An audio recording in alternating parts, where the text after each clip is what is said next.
Hello and welcome back to Alice Talks Football and welcome back to another transfer news live stream. Guys, we've got a lot of news today and I feel like this is the first time in probably the last 2 or 3 weeks where we've actually got semi-relevant news from a good source about Manchester United potentially signing a midfielder. You know, we've been linked to Kamavinga, we've been linked to Neves, we've been linked to Solskjaer, we've been linked to a lot of midfielders, but I think it's gone really, really stale in the last 3 weeks. It's all been about out. And today there's a little bit more news about ins. Now, is the timing of the news questionable? You know, Manchester United dropped points. All of a sudden, we're linked to signing players. Yes, the timing is questionable. Could it be a PR spin? Yeah, but the news that this source has come from is from Fabrizio Romano. I've got lots of news from Fabrizio Romano. Fabrizio Romano's come out and spoken about the latest on Ruben Neves to Manchester United, the latest on Camavinga. He said that there's a potential that Donny van de Beek could leave in the 8 days of the transfer window. He's given us the latest on Jesse Lingard and more. So I am going to be discussing that in today's video. Am I watching Monday Night Football? Well, I'm live. Otherwise, I would be watching it, but it's Leicester West Ham. I'm not that bothered, to be fair. Hello to everybody in the live stream. And this guy says United is very stupid if they're not interested in pursuing that, etc. Now, I am going to talk about the CDM situation. I am going to talk about the CDMs Manchester United are linked to. And then we are going to talk about CDMs that Manchester United should get. But I've got a question for you guys to answer in the live chat. I want you to tell me, who do you think is better, Fred or McTominay? If you had to sell one of Fred or McTominay, who would you sell? I'm really interested to know that. So please do pop that down below in the live chat. But in today's video, I'm going to be talking about Kamavinga to Manchester United. What is the latest on that? What is the chances of Manchester United signing Kamavinga or any midfielder this summer? What's Fabrizio Romano had to stay and more? Donny van de Beek could potentially leave. I'm going to get into the story about Donny leaving, the story about Lingard staying or going, story about Manchester United possibly getting Neves if Kamavinga goes to PSG. Does Donny deserve better? The Fred obsession. Has Ollie learned from last season? Will Ollie get sacked? And who is not good enough for Manchester United in the current squad? We're going to be talking about them all, but I think the majority of you would probably sell Fred. Now, I actually thought Fred was better last season, but I think McTominay has more potential because of his age. So please, everybody, hit that like button, subscribe down below, share the stream with your friends and all of that. And I want to get straight into some news. And this guy says, I would sell Fred because he only plays side to side and isn't really attacking minded. I agree. I think McTominay is more attacking minded, and more of you are saying sell Fred in the chat. But what's the first story that came out? Now, last night it came out from multiple sources in France that Edouard Camavinga had played his last game for Rennes and he would definitely leave. A lot of sources in France said that was Camavinga's last game for Rennes. He will 100% leave. Now, Fabrizio Romano came out last night and said there's a chance of Edouard Camavinga to leave Rennes in the next 8 days of the transfer market. He will not sign a new long-term deal with Rennes, so they're open to sell Camavinga for around a 35 million euro fee. It depends on the offers in the next few days. It's an open race. So Fabrizio Romano has come out and said that the last 8 days of the transfer window is an open race for Kamavinga. Fabrizio Romano confirmed that Manchester United and PSG are the two clubs most interested in signing Kamavinga this summer. He confirmed this on the United Stand YouTube channel. So he confirmed from Fabrizio Romano that Man United have a chance of signing Kamavinga. He's going to be sold and we're interested in him. Now, Fabrizio Romano said on his Twitch today that Kamavinga has a huge chance to leave Rennes this summer. Manchester United and PSG are in the race to sign him. Neither club has made an official bid yet, but they'll be working on the deal by hours. So Fabrizio Romano has confirmed United are kind of working on a deal for Kamavinga. There's a huge chance that he leaves Rennes, Fabrizio Romano says, and United and PSG are in a race for him. Fabrizio Romano also basically said that, you know, Kamavinga very likely to leave. United really want him, no bid yet, but like this is a matter of hours, matter of days. There's going to be progress on Kamavinga to Man United or Kamavinga to PSG in the coming days. So I definitely say you have to keep an eye on this Kamavinga transfer news in the next couple of days. You know, we will talk about Kamavinga. Will Ollie play him? Is he the right signing? I will discuss that, guys, and I do want your guys' thoughts on Kamavinga in the chat. So do get your thoughts on Kamavinga in the chat. But really keep an eye on Kamavinga to Manchester United because he's a player we've been linked to a lot. He's a player that we know we want. We know Kamavinga's a dream midfield signing. He's a player that we're interested in. He's a player that Ollie's interested in. He's a player we're working on, and he's very likely to leave Rennes. So do keep an eye on the Kamavinga situation because I think if a deal's going to happen, it will be Kamavinga to Manchester United. But we are also going to talk about a few stories about Ruben Neves to Manchester United. I'm going to answer a few live chats in a sec. Romano also said for Manchester United to sign Edouard Camavinga before the transfer window closes, it could depend on outgoings. He says keep an eye on Donny van de Beek because Donny really wants playing time. So he's saying, you know, if we sign Camavinga, we would probably be selling someone either Lingard or Van de Beek. And, you know, apparently we turned down a bid from West Ham for Lingard, which is stupid. But Donny van de Beek could potentially leave Manchester United as he really wants playing time. And Romano's just said keep an eye on it. You know, if he's not going to get game time at Man United, he will want to leave. And I say good for Donny because his treatment has been unfair. He deserves playing time. If Donny leaves, we're screwed because that midfield is shit. But I don't want Donny to go. But for Donny's career, he should fucking go at this rate. Fabrizio Romano also said that Manchester United have always appreciated Kamavinga and there's a huge chance he could leave in the next 8 days. And he said, let's go and see if United end up making a bid. And he also says, keep an eye on Donny van de Beek, he could potentially leave. So that is news coming in from Fabrizio Romano. Fabrizio Romano is the GOAT of transfers. He's a tier 1 source and all of that. That is what Fabrizio Romano had to say. L'Equipe, another reliable source, said that Rennes would be willing to sell Camavinga for around 30 million euros. Fabrizio Romano said 35 million euros. And Fabrizio Romano also said that Ruben Neves has always been one of the names on Manchester United's list. But again, this depends on United's outgoing. Nothing is advanced between between Neves and Manchester United. So he's saying that we want Camavinga. We've got 8 days to make a bid for Camavinga. He's very, very likely to leave Rennes. Let's see if United go and make that bid for Camavinga.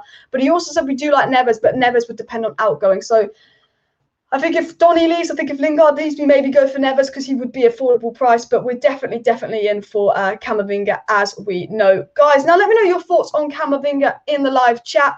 Uptown says if we get Camavinga, that would let our defenders play without shackles and let us play higher up the pitch and almost certainly make us serious title contenders since the Michael Carrick day. I think you make a solid point here. I think if we make Camavinga, we become a much stronger team. But you've also got to remember Camavinga is 18. He's not the finished product yet. He's not going to be particularly like other players. You know, he's not going to maybe have that impact like an Ndidi or a Rice would have off the get-go because obviously his age, you know, he's a lot older than people. But I do agree. I think Camavinga could be that signing to lift on the field. But again, you don't know if he's going to get game time under Ole Gunnar Solskjaer as well. And I think, you know, that is a little bit of a frustrating situation. But yeah, any questions for me, pop them down below in the live chat. Niall Kane says, Alice, did you see and hear about what happened last night with Nice and Marseille? Yeah, I saw something about Dimitri Payet chucking a bottle and it all kicking off. I didn't see it, but I saw a picture somewhere on social media. And this guy says, we're not going to get Camavinga. Ollie won't play Donny for fuck's sake. Look at the Glazers and our dumb effing board. Now, I'm trying to be really positive, you know. I think Manchester United, I look at the season and I go, I could see another season like last season of McFred, us dropping points, just coming in the top 4 battle and not progressing for a title. But I'm trying to be really positive. I'm trying to be as positive as I can around Manchester United at the moment, especially after the disappointing draw to Southampton. And I think there's always a chance that we don't sell anyone and we don't sign anyone this summer. There's always a chance of that. There's always a possibility of this happening. But I'm trying to look at the situation and like if we sign a midfielder, Camavinga is the most likely. And I'm trying to look at like everything we know about Camavinga and look at the possibility of it. And I think there is a serious chance that we could get Camavinga at Manchester United. I think there is something going on there. The question is, does he want PSG or does he want Man United? PSG are working for Camavinga, but we don't know. Rich Sports, and big up to Rich Sports. Go subscribe to Rich Sports if you're not subscribed. He makes good content. But he says, hi, Alice, hope you're well, and I hope we get a quality CDM soon. And look, I really hope we get a quality CDM soon.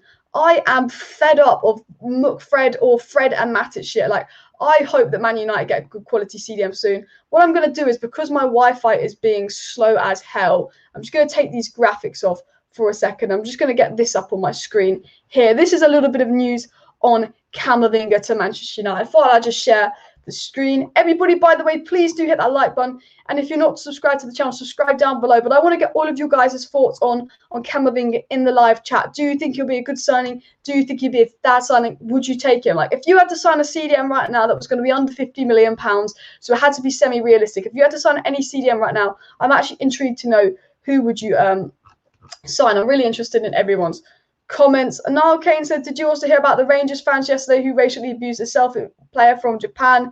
I'm not sure if you followed or respect Scottish football. I did not hear about that. That's a shame that people do that. And Ryan Watkins says, no way Donny can leave because Fred, Matic and Scott are keeping it out of the team. Donny got to get a bit nasty and fight for his spot. He's clearly the best footballer of the three. And I agree with Ryan Watkins here. I don't want Donny to leave. I'd understand if he wants to go. I think the lack of game time he's had is totally unfair. But I do think we're in a situation where Donny van de Beek is only competing with these players. I think Donny needs to be nasty to Ollie and threaten to leave and go, Ollie, I want game time. What have I done? I think Donny's being too nice to Ollie. I really hope that Donny puts his foot down with Ole Gunnar Solskjaer and goes, you know what? This is what I'm going to do. That's what I hope. Any questions to me? Pop them in the live chat. Kamavinga, the only player replaced Paul Pogba. Sign him next year. He's PSG player or Real Madrid player. Football business. Think about young, talented players. I think Camavinga, we won't get Camavinga next year. The only clubs that can really get Camavinga this year are Manchester United and PSG, because the Spanish clubs financially can't afford Camavinga. So if Camavinga wants Spain, he's going to have to wait a year and run down his contract. But Rennes do not want Camavinga to do that. Rennes do not want Camavinga to run down his contract. Rennes are literally want to sell him. Rennes are desperate to sell Camavinga. You don't realise this. Rennes are a club that need the money. Rennes are very, very desperate to sell Camavinga and sell him this summer. They do not want to lose him on a free. We know this from Romano. We know this from lots of sources. They don't want to lose Camavinga. So Rennes are in a situation where they have to sell Camavinga, and they're really, really pushing for Camavinga to Manchester United and really, really pushing for Camavinga to PSG. So even though Camavinga wants Spain and could potentially run down his contract so he leaves on free and gets his dream move, Rennes will probably be like, we won't play you if you stay. We won't play you if you stay. You know, Rennes could threaten him. Like, Rennes want to get the money for him. So I think that is an advantage for United as well, because even though our third signing depends on outgoings, even in Manchester United, depending on another player, depends on outgoings, because of Rennes are so desperate to sell Camavinga and because of the 1 year left in his contract, Rennes have no power over this. Rennes could be forced to accept £25 million for a player like Camavinga as well, which puts United in a really strong position. I am just going to have to take a quick sip of water, but any questions for me, please do pop them down below in the chat. Alicia says that Ole Gunnar Solskjaer will bench Camavinga. And look, I think you're right with that. I would really like Camavinga at Manchester United. I'm a big fan of Camavinga. I would really, really want him at Manchester United. I think he's a fantastic player. But I think the situation is Ole could definitely bench Camavinga at Manchester United. I think Camavinga could be an Amad Diallo. I think Camavinga could be an Amad Diallo sign. It'd be about the same price as well. He's a really good player. When he gets his chance, he looks really, really good. We're saying, you know how we say Amad Diallo looks better than Dan James, looks better than Mata, but he doesn't get the minutes over Dan James and Mata. Camavinga could look better than Fred and look better than Matic, but he won't get the minutes over them. And as much as I'd like Camavinga at Manchester United, and as much as I think Camavinga would be a great signing, I do worry that he would not get the minutes. I think he'd be an Amad Diallo who'd end up going out on loan because, if Donny van de Beek can't get minutes, and Donny van de Beek is a level ahead of Fred, McTominay and Matic, I don't care what you think. Donny van de Beek looks better in the pivot with them, and Donny van de Beek can pass. I do worry about what can an inexperienced, pardon me, Camavinga get minute-wise as well. Uptown says Camavinga is 18 and still haven't reached his potential yet at this stage of his career. He's way better than Fred. We are Man United. What happened to us being ruthless? I 100% agree. We need to be ruthless with players. Sir Alex Ferguson wouldn't let Fred drop that performance and play him next game. If Sir Alex Ferguson was in charge, if Klopp was in charge, if Pep Guardiola was in charge, and Fred and McTominay and Matic were dropping those performances, he would drop them and be like, Donny, this is your chance. They're shit. Jurgen Klopp started Harvey Elliott the other day in the midfield. Jurgen Klopp was like, I'm going to give Harvey Elliott a run in. All the top managers give players a run in. They change it up. But Ole doesn't want to. It's like all the top managers, when something isn't working, change it up. But Ole doesn't seem to want to do that. And it's really, really frustrating as well. Fake Sonia says, could even get Cooper Miners and Basuma for under 50 million. Would offload Matic, Lingard. Look, you could get Cooper Miners and Basuma 50 million. I think there's only a point in getting one, but I think you could get 25 million for Lingard. I think we need to offload Jesse Lingard. We've got too many attackers. I don't see us using Jesse Lingard. I think it would be a waste of his career and a waste of our resources to keep Jesse Lingard around at the club. What will it take to get Ole out? Well, if Ole continues to play players like Fred and Matic over Donny van de Beek, he will get himself sacked because Fred and Matic are not good enough. And Alice, any chance Phil Jones partners Varane? I don't think Phil Jones is going to get a minute of football this season. And realistically, how much would Ndidi be priced as? I think Ndidi would be pretty expensive, to be honest. I would love Ndidi at Manchester United. We've got to remember it's Leicester. I mean, Leicester do have Sumer. Leicester have brought in midfielders and stuff, so you never know with Leicester. But I think realistically, if Manchester United were going to get Wilfred Ndidi, we'd probably have to pay 70, 80 million pounds, which I would pay, but we can't afford that. Let's be honest. I wish we could afford that, but we 100% cannot afford that, which is a bit of a shame. But I would like Ole will bench Cammy. This is the thing. If we get Kamavinga in, Ole will bench him. I know that. And Kamavinga is probably the most likely signing. But Ollie hasn't even started Sancho yet. Varane hasn't got a minute yet. Ollie doesn't like to give new signings a chance as well. Let's get 200 likes before 8:30. That is a really, really ambitious goal there. Everybody that's watching, smash that like button, because if you hit that like button, it really helps out the channel. It shares the video with people and more. So if everybody watching could smash that like button, that would be really appreciated. So keep hitting that like button. Keep smashing that like button, guys. Keep going for them likes. Keep smashing it in. But yeah. Basuma would be perfect, but Neves would suit what we need right now. We don't need a destroyer in midfield. We need a game manager, says Ryan. What are your thoughts on Ruben Neves, guys? Get it in the live chat. I think, look, we are linked to Neves. The news that's come out on Neves today is that Ruben Neves has always been one of the names on Manchester United's list. But again, it depends on United's outgoing. Nothing is advanced. It could change in a few days. So Fabrizio Romano did again confirm today that Neves is one of the names on our list for players. You know, Fabrizio Romano confirmed we're interested in Neves. He's one of the names on our list and all of that. But he did say it does depend on outgoings. And I think the only way Manchester United get Neves in is if Lingard goes or if Donny goes. And I think, you know, we like Neves. He would be available for £35 million, which I think is a very, very good price for a player like Ruben Neves. But again, for Neves, we'd have to get outgoings. Kamavinga doesn't depend so much on outgoings because he's got 1 year left on his deal, and we're in a very powerful position against Rennes, who we have to sell. Alice, how many more games should Ollie be given? Well, that's the thing. You know, if Ollie loses, it drops points to the Wolves. If Ollie drops points to the following team and drops points to the following team, Ollie will be sacked. If Ollie wins 10 games in a row, he will not be sacked. But Ollie's in charge of his own destiny. I think, you know what? If we don't finish top 4, has to be sacked. If we do not improve from last season, he has to be sacked. You know, and the question is Ollie going to change for next season? You know, this is a question I've got for you guys. This is a talking point in today's video. Is Ole going to change it up from last season? Because there was 3 issues around Ole Gunnar Solskjaer last season: was lack of rotation, exhausting and playing the same players, not giving players a chance like Amad Diallo, Tuan Xavier and Donny van de Beek that did nothing wrong when they played, and late subs. And so far, Ole's not given Donny van de Beek a chance. He's playing Matic and Fred and an injured McTominay over a Donny van de Beek that's bulked up and had a good pre-season. Lingard, who he wants to get rid of, is playing over Donny van de Beek. You know, Donny van de Beek has not been given a chance. So Ollie hasn't done that. Has he gone a bit earlier with his subs? Yes, so far Ollie hasn't been as late with his subs, but he's still not been brilliant with his subs. You know, that's 2 things that Ollie's got to improve on. 100% going into next season. I think if Ollie doesn't improve on those things, he will get himself sacked. If Ollie decides to stay with Fred and Matic in a pivot every game, even though every time Fred and Matic has played together, they've been worse than Fred and McTominay, Ollie will get himself sacked because that midfield is not good enough. If Pep Guardiola, I say this now and I'll say it again, if Pep Guardiola was Manchester United manager, I guarantee you Donny van de Beek would be starting majority of games because he's a great player. But Ollie does play coward football. He's too scared to risk losing to win. And I think that could potentially cost Ollie his job in the future. I want to actually know, what percentage of you guys are Ollie in and Ollie out? Let me know in the live chat. Ahmad needs to be back up to Sancho, not Daniel James. 100% agree. Like, you know, a lot of the youngsters completely outshone Daniel James in pre-season. A lot of the young players completely outshone Daniel James in pre-season. And Amad Diallo, whenever he's played, has looked a level ahead of Daniel James. But Amad Diallo was being the one shipped out on loan, and Daniel James has been the one that we keep. And I like Daniel James. He's a hard worker, but Daniel James is not Manchester United quality. Like, what about Daniel James is Manchester United quality, guys, as well? Guys, please do hit that like button. If you're new to the channel and not already subscribed, please do subscribe down below to Alice Talks Football. If you want to stay up to date with all the latest Manchester United news and transfer news, please do make sure you are subscribed to the channel down below. Nick says, I think Ollie playing Matic, Fred, McTominay is proving a point that he needs a CDM to the Glazers to give him the money.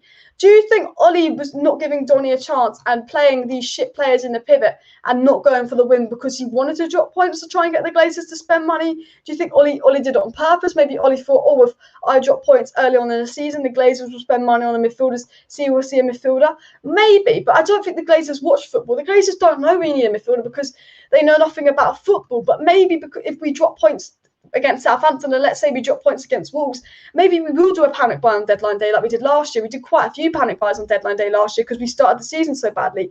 Maybe we will do that. You never know. But I think Ollie wants to win every game. I think Ollie wants to win every game. You know, when Greenwood scored, he looked happy, he celebrates. I don't think Ollie wanted to drop points. I don't think Ollie played the shittest midfield pairing, we have to prove a point. I think Ollie wanted to win that game, and I think Ollie got it wrong. I think Ollie generally believes that Donny van de Beek can't play in the pivot when Donny van de Beek can play in the pivot. And it's frustrating. Get Cooper Miners and Basumas, and I 100% agree. A Basuma, £40 million would take him at Manchester United in a heartbeat. Brighton have looked really good already, and Basuma's been a big part of that. And Cooper Miners was linked to go to Atalanta for £20 million. Like, he wouldn't even be that expensive. 100% Manchester United should look at players like Basuma and Cooper Miners. If we're going to sign a midfielder, it's going to be Neves or Camavinga. And we'll sign Neves or Camavinga if Donny or Lingard goes.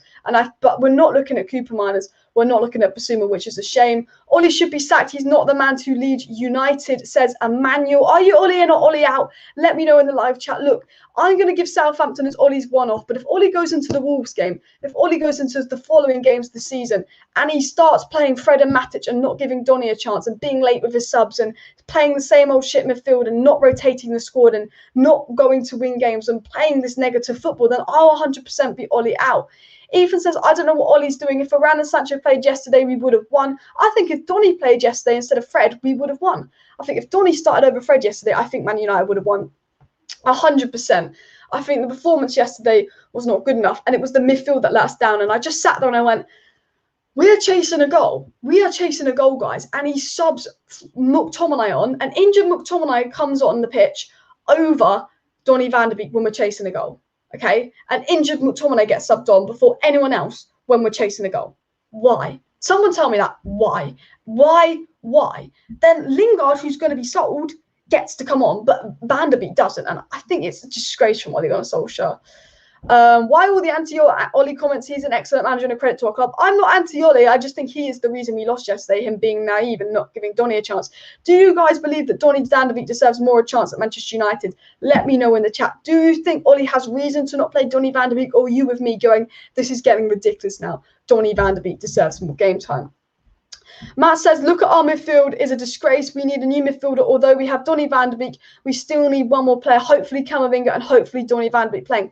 I think, I'd like Kamavinga, but I think what United really need is an Ndidi or a Declan Rice, a player that can be an out-and-out CDM, do what Matic could do 5 years ago, do what Carrick could do. And if you get an out-and-out CDM in, then we don't have to put Pogba out of the wing. We can put Pogba as a free-up box-to-box with Bruno next to him, because the best football Manchester United have played has been as a 4-3-3 when we played Matic, Herrera, Pogba. Matic was very much an out-and-out CDM. When we played post-lockdown, Matic, Pogba, Bruno, Matic was very much an out-and-out CDM. Matic is getting worse and worse. He can't do that job anymore. And the best football Man United played was when Matic did that job. So I think we're in a situation where we need Matic to do that again. And we need a player that could do what Matic could do and do it week in, week out, fresh legs, young CDM. I think Kamavinga could potentially be that player, but if you sign Kamavinga, he doesn't come in and do that job straight away. And if you sign Kamavinga, you know he's going to get the Amad Diallo, Axel Tuanzebe, Donny van de Beek treatment where he won't start over McFred.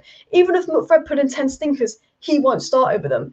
And I think that is what Man United need. We need a CDM so badly that I would love fucking Ruben Neves. And he's not even out and out CDM. Just anyone to go in that midfield that is not Fred and McTominay or Matic, because they're not good enough. It's a very tough to decide who is the best possibility for us. Do you wonder at CDM position, but looks like Basuma or Ndidi or Neves rank in the top? I would take all three of those players that you listed. Any questions for me, guys? Please do pop them down below in the live chat. Obviously, share the stream as well. And if you're new to the channel and haven't hit that like button, haven't hit that subscribe button, do subscribe down below to Alice Talks. So I just want to put that out there. I do daily Manchester United content on the channel. I'm going to be live tomorrow with some more transfer news update. We're going to have it's a big week. We've got 8 days left of the transfer window, by the way, guys. So if you want to stay up to date with all the latest Manchester United news and transfer news, do make sure you are subscribed to the channel, because I think there's a lot more news still to come out. I think there's going to be a lot more news on Kamavinga. If we make a bid for Kamavinga, if we're really, really close to signing Kamavinga, if we sign a player, if we almost sign a player, if we're about to sign a player, I'll be live to update you guys. So if you're not subscribed to the channel, please do subscribe down below. We are 45 subscribers away from 16.4k, so please do subscribe if you're not subscribed. Anyone over Fred is an improvement. I mean, Fred had one of the worst midfield performances I've ever seen from a Manchester United player in my life the other day. Fred was atrocious. I agree with that. Fred was one of the worst midfield performances I've seen from a Manchester United player in my life the other day. Fred was not good enough. Fake Sonia says, Neves is a deep line playmaker, looks solid, would be good for Bruno to have him too. Neves can pass better than Fred and is press resistance. I would take Neves. Joe says, if we had a class CDM, we would have won yesterday. Yeah, but I still think if Donny had played over Fred yesterday, we would have won because Fred was at fault for the goal, technically. Fred was the one giving the ball away all the time. And we didn't create enough chances. We didn't test the Southampton keeper a lot. And one of the reasons we didn't test that Southampton keeper and didn't break them down was because our midfield couldn't pass the ball to our attack without it getting intercepted. They couldn't move the ball quickly. And with Donny van de Beek, you get that. And I 100% think if Donny started over Fred yesterday, we would have won the game. And that's why I'm frustrated with Ollie. And that's why, for me, the loss yesterday is on Ole Gunnar Solskjaer. You kind of like Grace from PQ Blinders. I have no idea who that is. Ollie needs to change. Yeah, Ollie needs to stop being stubborn. These decisions of McFred and late subs, and I'm not going to risk losing to win and not changing anything up when we're drawing because he doesn't want to risk losing to win, actually did end up costing Ole Gunnar Solskjaer a lot of points last season. And I think if he continues to do it this season, he could potentially lose his job. And I think that would be a shame for Ole, because I think it would be his fault if he lost his job. If we don't win a trophy this season and don't reach top 4, Ole has to go 100%. If we don't reach top 4, Ole has to go. Especially if we've added Sancho and Varane to this squad, we should improve. If we didn't get top 4, it'd be a joke. No point in getting players in if they will be benched, says RV. This is the thing. Like, I would love Kamavinga at Manchester United, but I go, seriously, if Ollie has no intention of starting Kamavinga and him just being another Diallo or Donny van de Beek, then don't get Kamavinga. I'm in the position now where I'm like, if you're not going to play him, Ole Gunnar Solskjaer, don't buy him. I'm frustrated we haven't signed a CDM. I'm really, really annoyed for Manchester United haven't signed a CDM because our squad is 100% crying out for a CDM. But I'm in a situation where I've looked at Arsenal. Arsenal spent over £130 million on crap. Odegaard, I think, is a good business. I'm not saying I think Ben White will be a decent player. I think that Ramsdale was a decent keeper, but Arsenal spent £130 million on a lot of players that I don't think they necessarily needed. We've brought 2 players and 2 players that we know are going to come in and improve us in that position. But we need one more player and we need a CDM. And I don't want to do an Arsenal and get the 3rd choice CDM that's the cheapest that we're not going to use, and we're just spending money for the sake of buying a player. Because I think that's what Manchester United have done in the past. Man United's problem in the past is we normally get that 3rd choice signing in. And I don't want United to do that. I want us to go and get a signing and it be our 1st or 2nd choice signing. I want us to get that CDM. And I'm like, I want Camavinga at Manchester United. I think Camavinga would be a brilliant signing. Didier Deschamps, the French manager, compared Camavinga to Kante. Camavinga could be moulded into that Kante role. Camavinga's defensive numbers are amazing. He can definitely be a CDM at Manchester United in the future. Maybe he can't hold on his own now, but he can definitely play in the pivot. He plays in the pivot with RENNES right now. He could definitely be a brilliant long-term partner to Paul Pogba, but I think he's good enough to go and start for Manchester United now. I know League Earners are a lot weaker than the Premier League, but I think he's good enough to start week in, week out. But if Ollie's not going to use Camavinga this season, there would be no point spending money on him. And as much as I like Camavinga, I think he's the right signing. I just think if Donny van de Beek can't play over the likes of McTominay and Fred, if Amad Diallo can't get minutes over Daniel James and Wham bloody Matter, I have no expectation of Ollie to play Camavinga. Where I'm at the point of, I'd love Camavinga. I really want us to sign a CDM, but I don't want us to spend money for the sake of it. I want us to sign a CDM that Ollie wants, that Ollie's going to play. It's going to transform this team. And if that's Basuma, if that's Neves, go out and get him, Manchester United. You could get £15 million for Dan James. You could get £25 million for Jesse Lingard. If you're really serious about selling these players and you're only keeping Dan James because you're scared of the Rashford injury, go sell those players £40 million. That will cover Camavinga, that will cover Basuma, that will cover Neves. Neves, Basuma, Cooper Minor, Camavinga, Sam Niguez, all available for under £40 million. I don't know why Manchester United are not jumping on this deal. This is one of the first transfer windows around.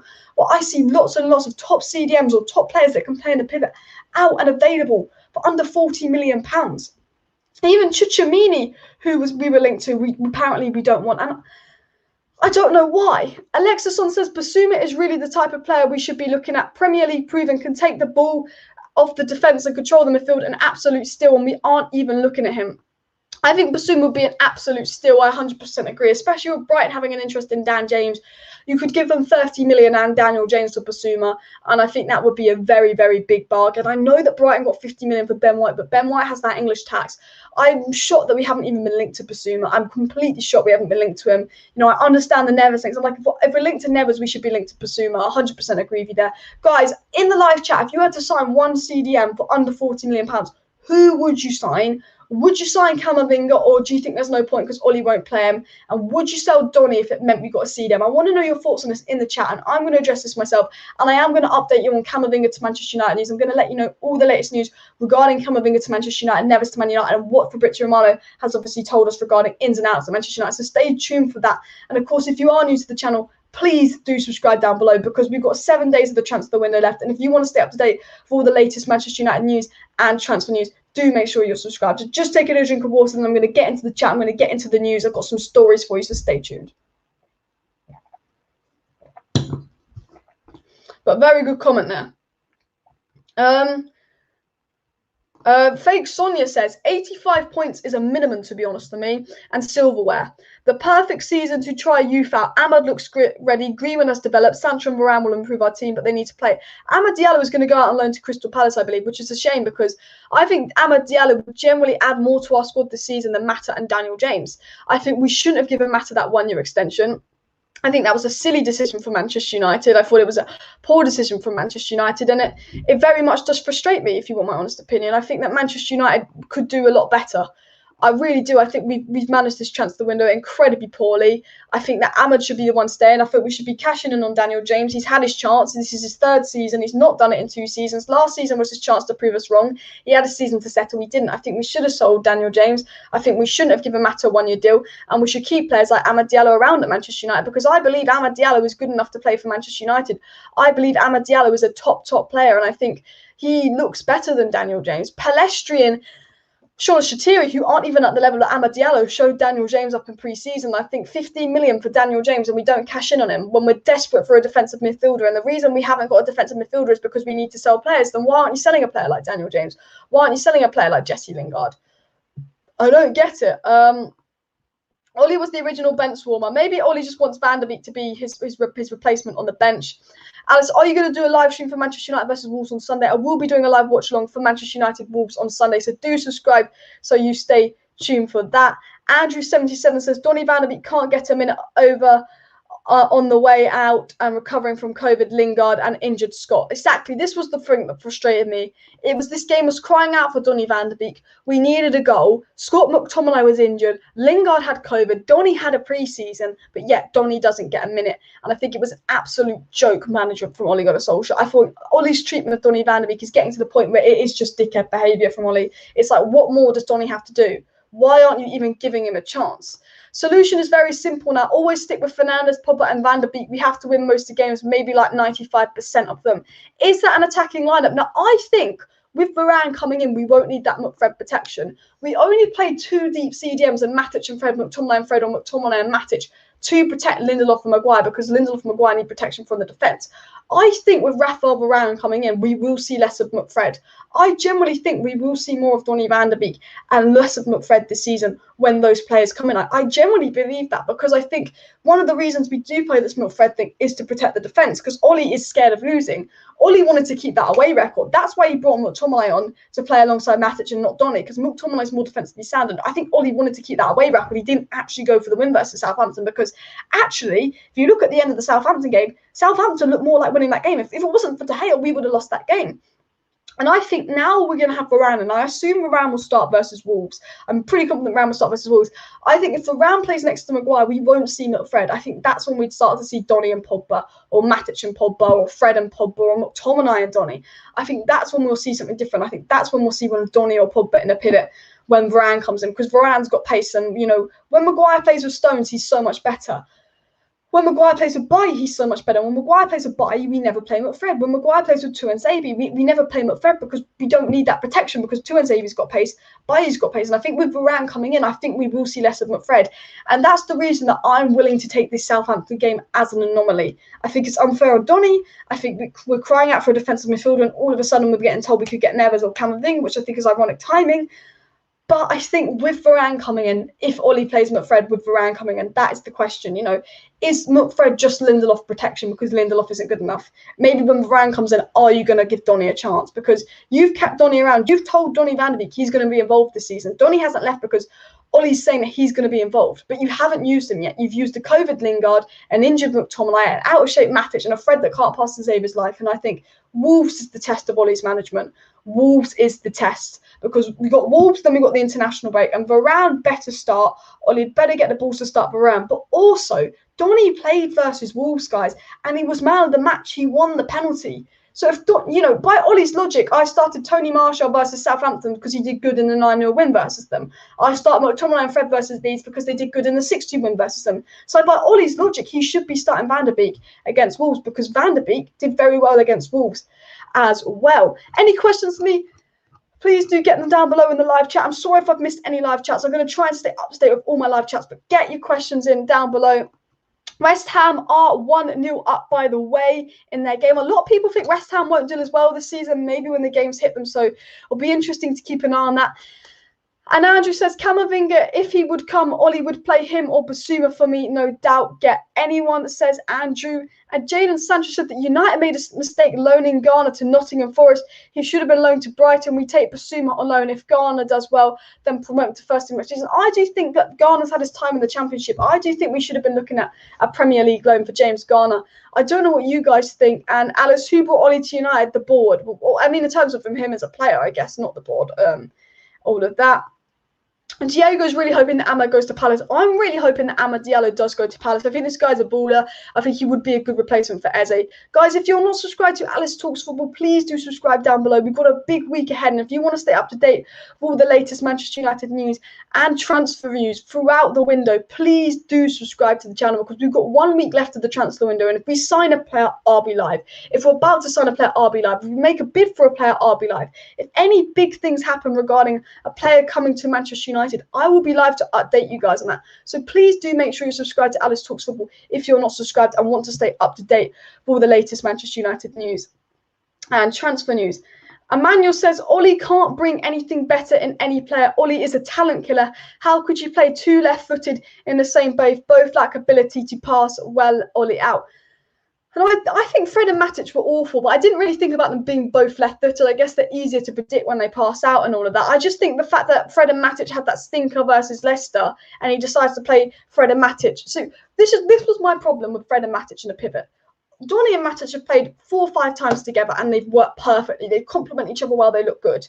Fred and Matic have played 4 or 5 times together. When Fred and Matic played together, Man United went through that bad spell. Well, we had that awful 3-1 loss to Leicester in FA Cup. And then he decides that he's going to give Fred a run in with Matic and not Donny, after the difference between Fred and Matic and Donny and Matic, because Donny complements Matic. Donny can pass. He works. Fred's too defensive to play with a CDM. So I think that was my problem with the situation. Very nice to know that. Take care of Amad at Crystal Palace. Hopefully Amad does get that Crystal Palace move, but I really want Amad Diallo to get a Premier League loan move. I do not want him going out to some foreign league. He's here to play in the Premier League, get him Premier League experience. I think he's good enough. I wouldn't even turn if I was Donny. I think Donny needs to be harsh on it. I think Donny needs to go to Ollie and go, why aren't you playing me? Like, what do I need to do? Because if you're not going to play me, I want to leave. I think Ollie thinks that I think Donny's nice. I think Ollie thinks he can get away with treating Donny like that because he's nice. I think if Donny goes to Ollie and actually threatens to leave, I think Ollie might actually go, you know what, I'm going to play him. I don't want him to leave, because Ollie's going to need Donny van der Beek this season. Ollie's 100% going to need Donny van der Beek this season, by the way. If Ollie can't see that Fred isn't Premier League level, then we have serious problems. He's Premier League level, but he's not Manchester United level. Look, I like Fred as a squad player, as a bench player. I don't mind if Fred's playing with Pogba in the pivot. But Fred and Matic, Fred and McTominay, I do not want to see it again this season, but I know we will. Unless it's first priority, Ollie doesn't use any signings. Van der Beek, Tellez, Amad, none are used, not first priority. I'd rather not get anyone than a player that isn't on first on Ollie's list, which is a very solid point there, guys. Would you rather Manchester United sign no CDM or just sign a CDM and Ollie doesn't play him? Because it's like, we could sign a CDM, we could sign Kamavinga, we could sign Neves. There's a potential we can sign them as transfer window, but how do we know if Ollie's going to play them or not? You know, that is another situation as well. You know, is Ollie going to play them? Is Ollie not going to play them? Just checking at my video there, see how many likes it's on. We're on 87 likes, guys, so we need 13 more of the 90 of you watching to hit that like button and go for 100 likes. And Terry, thank you very much for the super chat. Alice, great show. Ollie, the best. Thank you very much for the super chat there, Terry, guys. But please hit that like button, subscribe down below, share the stream. It's just gone a little bit laggy, so I'm sorry about that. Ollie out if he doesn't start Varane and Sancho versus Wolves. I think both Varane and Sancho have to start versus Wolves. You know, you can't let them go on international break not playing a minute, especially Varane. I think Varane surely has to start versus Wolves. Varane's competing with Lindelof. Varane's competing with bloody Lindelof. If Ollie doesn't start Varane, that's a bloody joke. I think Varane will start versus Wolves, and if Fred starts versus Wolves and Donny's sitting on the bench, I'll be fuming with Ollie. I will be fuming. I will be doing a Wolves watch along on Sunday. I will be giving my thoughts on the team, so do stay tuned for that, but I'll be fuming. Andrew said Ahmad is best to go on loan. Ollie won't give him minutes. Why bother even risking that if you're Ahmad? Exactly. If Ahmad can't get minutes above Dan James and Mata, he's not going to get minutes above Greenwood and good players. And that is a frustrating situation. So I want Amad Diallo to get a loan. I thought if Dan James went and Mata went, I'd keep Amad Diallo around. I was really hoping this season that we sold Dan James for 15 million. We let Mata go. We didn't give Mata a silly contract, and that we gave Amad Diallo the minutes. But Amad Diallo, good player, not going to get the minutes. He needs a loan. Donny van de Beek should be starting ahead of Fred and McTominay in the pivot. No question whatsoever, he doesn't. Donny better play versus Wolves, because by Ollie's logic, if they play well against this team last season, they start next season. Ollie said Martial started today because he did well last time we played Southampton. Well, Donny did well last time they played versus Wolves. So if Donny van de Beek does not start versus Wolves, I will be fucking fuming with Ollie, but I wouldn't even be surprised. SM says, I forget that we played a pointless friendly on Tuesday. Maybe thought some players weren't fit after that. I mean, Martial doesn't look 100% fit, but he is coming back from an injury. But, you know, some players probably won't be fit. And the problem was a lot of players won't always be matched up if they don't get the minutes as well. You've got to remember this. Last season when we played our B team, because we played our A team pretty much every game, we played our A team pretty much every single game last season, that when we played our B team, there was a significant drop-off because our B team were nowhere near as sharp as our A team. Brandon Williams didn't look matched up. Tuanzebe, he did actually towards the end of the season look matched up. Bailly didn't always look matched up. Donny didn't always look matched up. You know, Mata never did, but he's aging. You know, Ollie has to rotate. Fred isn't composed or good on the ball, which is why he can't play CDM. Shaky in tight places under pressure, says SM. Fred's never been a CDM. I think Fred is the second best option we've got at CDM in terms of playing as a lone CDM after Matic, because McTominay actually contributes something going forward, and McTominay is good as a box-to-box. But yeah, I 100% agree. Fred is not a CDM, and Fred can't play as a CDM, which is frustrating. Is Donny's girlfriend related to Ollie? I don't know what Ollie's Donny problem is, honestly. Free Donny van de Beek. Get your free Donny van de Beek in the chat, guys. Please do subscribe down below to Alice Talks Football if you have not already. Hit that like button, share the video, and all of that stuff, guys. And Andrew says Fred and Matic were the wrong selection, but how does Ollie not see that and change for the second half and not select Donny van de Beek, who was perfect for that game? I think that's the frustrating thing. I think if Ollie had subbed van de Beek on for Fred at half-time, we'd all be applauding Ollie for that.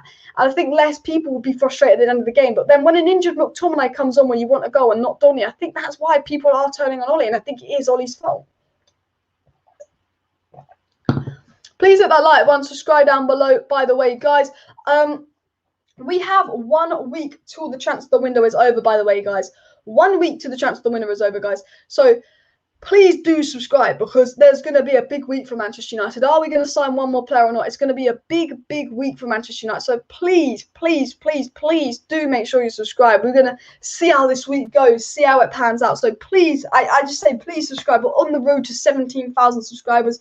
We're 45 subscribers away from 16.4k. So if you're not subscribed, please just click that subscribe button down below. All I can do is keep asking you to subscribe, because it's a big week. 1 week up left. 89 likes. Keep smashing the like button, guys, and share the stream, of course. Let's go for 150 likes before the end of the live stream. So please keep hitting that like button. And SM says, so Ollie has wasted 70 mil plus on Donny and Amma. Both have barely played yet looked bright whenever they've seen minutes. Exactly. 70 million. Ollie's got. Maybe the Glazers don't want to buy Ollie in midfielder because they're like, you don't play these players. I mean, the Glazers are going to use any excuse not to spend money, let's be honest. But maybe the reason we haven't signed a midfielder is because they're like, well, Ollie's not going to play them. Maybe they're at that point. I don't know. I don't know, guys. Alice, did you notice Ollie has that thing? He messes up very badly for a game, then goes on a 10-11 consecutive win run. He did that last season. Who knows? Next game might be the start of that. You never know. You never know. Well, you know, if things are going to repeat themselves from last season, like McFred starting, then I would like that one act to be one of the things that does repeat himself. Ollie not picking Varane, is Ollie going to Solskjaer's typical selection nonsense? How is Varane not fit after the Euros and training with Real Madrid? Yeah, I think Ollie has to start Varane versus Wolves, and I think if Ollie doesn't start Varane versus Wolves, then there will be some questions asked about Ollie. And 89 likes. Keep smashing the like button, guys, and share the stream. Tell all your friends and family, your cat, dog, to subscribe to Alice. Thank you very much. I think everyone's just saying like poor rotation from Ollie. Apparently Fabrizio Romano has come in with another Manchester United update. Do stay tuned in the stream. I am going to give you a bit of an update on Kamavinga, so please do stay in the live stream for the Kamavinga latest situation and news. You know, we've got 8 days left of the transfer window. I think keep an eye on Camavinga, keep an eye on Neves, keep an eye on players potentially leaving Manchester United. And, you know, it's going to be really, really interesting to see what happens in the coming days of this transfer window. And that's why I say subscribe, because I'm going to be updating you with all the latest Manchester United news and transfer news in the coming days of this transfer window. As if you've just joined the live stream and you didn't know, Manchester United would like to sign Camavinga before the end of the transfer window, but it depends on outgoings. Romano says that we need to keep an eye on Van der Beek because he really wants to play, and you know we do need to keep an eye on Camavinga. So Fabrizio Romano has confirmed that Camavinga will probably leave Rennes. Manchester United are in for him. Fabrizio Romano says keep an eye on Camavinga, keep an eye on Donny Van der Beek, and maybe even keep an eye on Neves regarding Manchester United moves. You know, the latest news for all of you guys that just joined the live chat is that, you know, Manchester United really like Camavinga. He's very, very likely to leave Rennes. If Camavinga chooses to come to Manchester United, it's very, very likely to happen. But if we do sign a player like Camavinga, keep an eye on Donny van de Beek, he could leave. Keep an eye on Lingard, he could leave. You know, we also like Ruben Neves, but we will not go for Ruben Neves unless we sell either Lingard or unless we sell Donny van de Beek. So there's a potential that United could sign Camavinga, but in fact, you know, we could be losing a player like Donny van de Beek, which I think would almost be a loss because I think Donny van de Beek is such a good player. Guys, smash that like button if you haven't already. We're going for 150 likes before the end of the live stream. So if you're not subscribed, subscribe, guys. What's wrong with you? And Donny tries to create an attack. Fred tries to defend and destroy. Donny might work with Scotty 100% because Fred and McTominay are two defensive base. Fred and Matic are two defensive base. You need an attacking-minded midfielder and a defensive-minded midfielder. And when Donny and Matic play together, they complement each other so well. They work so well together. You know, the best football Man United played is either Matic and Pogba or Matic and Donny in terms of the style of football and the football we played. Not Matic and Fred. The worst football we play is Matic and Fred. Like Matic and McTominay looks better, and McTominay's as static as Matic. You know, the worst football we played is Matic and Fred, and the best football we played has been Matic and Donny, and I think he really needs to give Donny a chance. I know I'm repeating myself a lot this stream, but I think we're all in agreement that, you know, Donny van de Beek deserves more. Varane not be a Donny bench one. Varane shouldn't be on the bench, only the rest. Yeah, I think if Varane doesn't start versus Wolves and we go into the international break with Varane not getting a minute for Manchester United, I think, yeah, that would be an absolute disgrace. Matic is the only true CDM we have. I do agree with SM there. And Andrew says Donny van de Beek will be playing pretty much any top sides in Europe but can't get a look in under Ollie. I've said this time and time again. Pep Guardiola will be rotating Donny van de Beek in the Manchester United side, in and out the Manchester United side pretty much every week. Like, we know that Pep would. So, yeah, it's a shame. 94 likes. Keep smashing the like, guys. Share the stream and tell all your friends and family, cat and dog, to subscribe to Alice Talks Football. If you're not subscribed, guys, I'm just going to keep saying this. Do subscribe. Like, if you're watching me for the first time and you are not subscribed, please do subscribe to the channel because we've got 1 week left for the transfer window. And if you want to stay up to date with all the latest Manchester United news and transfer news, subscribe down below, because if we sign a player, I'm live to update you. If we're about to sign a player, I'll be live to update you. If we're really, really close to signing a player, I'll be live to update you. If we sell a player, I'll be live. If any relevant movement happens in the transfer window, I'll be live to update you. I'm here to tell you what Fabrizio Romano said about Camavinga, saying keep an eye on him. He's very, very, very likely to leave Rennes. Man United are in for him. You know, the midfield situation at Manchester United, as I said time and time again, it's gone really, really quiet. But all of a sudden, we've been told that we are interested in Neves, we are interested in Camavinga. It might depend on sales. So keep an eye on Donny van de Beek, keep an eye on Lingard. They might be sold, but we know there's something potentially happening in the last week of the transfer window. I feel like this time a few days ago, I've kind of admitted to myself, okay, we're probably not going to sign in on this window, but there's definitely a chance Manchester United go ahead and sign someone this window. There's definitely a chance we make that one more signing because, you know, we are not the finished product. And you could see that if you watched the game the other day. We are far from the finished product. We need a midfielder. I think we knew this anyway. A lot of us knew this even after the Leeds game. We were saying we still need a midfielder. This is a one-off result. It's Leeds. We got a one-off 6-2 result versus Leeds last season. We still need a midfielder, 100%. And I think the board will see that. And we know Man United want a midfielder. So I say, please do subscribe because I think there's still a lot more to come from this transfer window. So if you haven't hit that subscribe button, please do, by the way. Donny's sister used to go out with Ollie's brother, must explain it. And an injured McSauce and a COVID quarantine Lingard over a fit Donny. That's what got me yesterday, 100%. And would have loved if we signed Neves before the weekend and weakened Wolves. 100% would have been brilliant. I'm dreading the UCL. I'm going to be doing a UCL draw live stream, actually. I am going to be live on Thursday for a UCL draw live stream. So do make sure you stay tuned for that. We're going to see who United draw in the UCL. We're going to be doing my Champions League predictions, my goal scorer prediction, and more. So do make sure you subscribe for all of that. Big UCL live stream on Thursday. I'm excited for the UCL, but I'm nervous. I hope we get out of the group stage. First things first, we better get out of the group stage this season. But UCL's tournament football, and not always the best team wins the tournament. Like if you said a year ago, when Lampard was playing shocking with Chelsea, and if you said when Lampard got sacked, or when Chelsea were going through their bad spell, that Chelsea were going to go ahead and win the Champions League, no one would have believed you. But they went and beat Atletico. They went and played Real Madrid out the park and deservedly beat Man City in the final. So, you know, I'm not saying that Man United are going to win a Champions League. I don't think we're going to win a Champions League. But I wouldn't be too worried about Champions League as long as they don't get fucked over in the group. I really hope it will never happen because we know Man City give a bit of money to UEFA. We know they're a bit corrupt there. You know, we all know that. But I really hope Man City get a fuck off hard group and we get the fucking easiest group this time around. I really, really hope. Because we got that. I know we didn't get out of the group stage, but we did have a Leipzig and a PSG. So one big team weren't going to get out of the group stage. But we have to get out of the group stage. It's not possible that we can get a harder group. I don't think we can physically get a harder group than last year. So, but there will be a big Champions League live stream coming up. I'm really, really excited for my Champions League live stream. So please do stay tuned for that, by the way. It's funny, Donny is going to leave the club for Lingard and Phil Jones. Shows how incompetent our coaches and management are. I mean, imagine if we sell players like Donny van der Beek, but we're keeping Fred and McTominay. Like, how are Donny van der Beek for sale? How is Donny van der Beek going to be for sale, but Fred isn't? What? Because Fred costs more? Is he more important? It's ridiculous. How is Lukaku fit enough to start, but Sancho, Varane, or Cavani are? Why didn't we give Cavani so much time off? I think Cavani's time off was to do with just getting in to sign a contract. But I agree. Ole Gunnar Solskjaer's a coward to start players. Lukaku starts right away. Why isn't Varane being popped in that game? Varane's had just as much time with us as Lukaku's had. Why isn't Sancho being popped in that game to start? You know, I get that Martial did a good job versus Southampton, but Sancho's your big signing. Greenwood did such a good role at striker versus Leeds as well. So I think for Wolves, this is my lineup for Wolves, guys. This is my lineup for Wolves. Pogba left wing, Sancho right wing. Greeny, Mason Greenwood, Starboy up top, Bruno Camp, Donny and Matic. Yes, Matic was shit, but Donny and Matic, it worked in pre-season. Left back Shaw, right back Wan-Bissaka, Maguire and Varane. Varane debut, coming in, De Gea a goal. You know, do you know what's funny is, you know, the midfield was awful yesterday, but people still want to go, United need a striker, United need a goalie. You know what?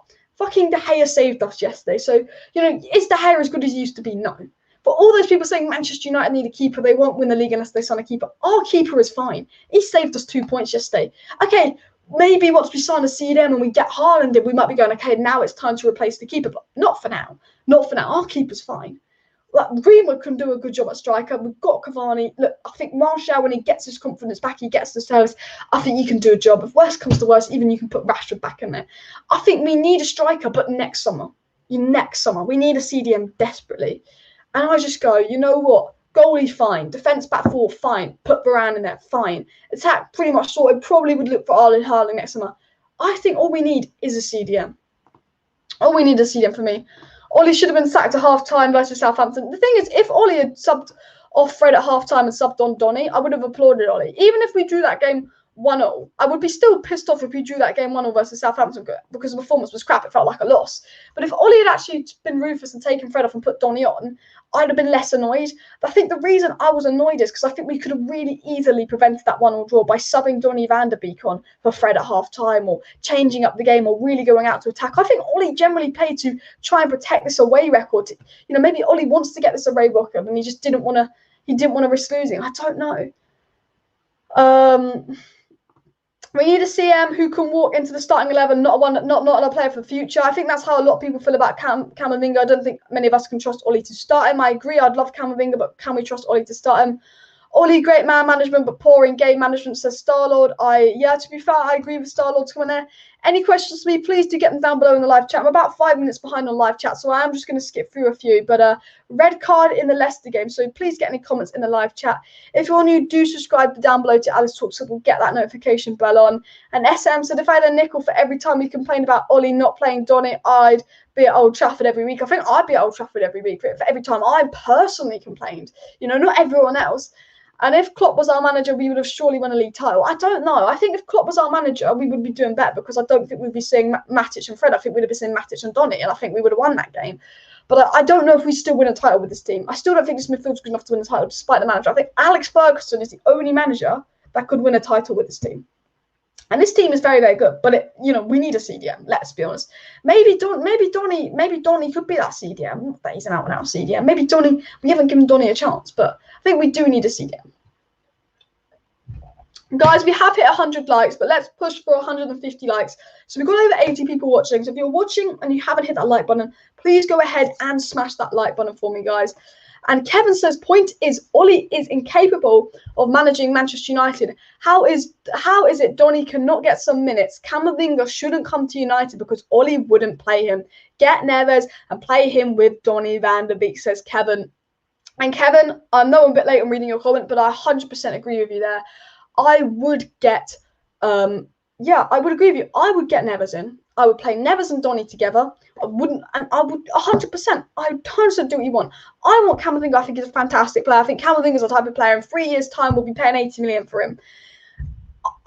This comment from Kevin, United should do that. 100% agree. Perez got a red card in the Leicester game. CDM, please. And TalkSport, Alex Crook said United should have brought Danny Ings as he's an upgrade on Martial. I think Danny Ings is a great player, but Haaland's an upgrade on Martial. Danny Ings, potentially, but no. Is Danny Ings going to get the service as well? Leicester playing with 10 men against a strong West Ham, still leading 1-0. And West Ham are doing better than us. Maybe West Ham don't bloody Lingard at this rate. And we won't get out of the group with this clown manager, says Gaz Elliott. And Ismail says, the coach said she'd be the one to leave if Ollie were an African. I would easily brand him a coach taking bride. Not 100% sure what you mean by that comment. And Donny van der Beek in his situation is strange. It is a bit odd that Ollie won't even give him a chance. I think the Donny van der Beek situation is just getting odd. And Sergio says, I think the Premier League is tougher than UCL. Only Germany, Italy, and PSG have an edge. Yeah, I think the Premier League is the toughest league in the world. I think the Premier League is clear of the league. I think one of the year that Leicester won the Premier League, we were quite weak. But I think in the last 3 years, the Premier League has 100% been the toughest league in the world. Because in the last 3 years, we've had 2 English finals and a Europa League All-English final as well.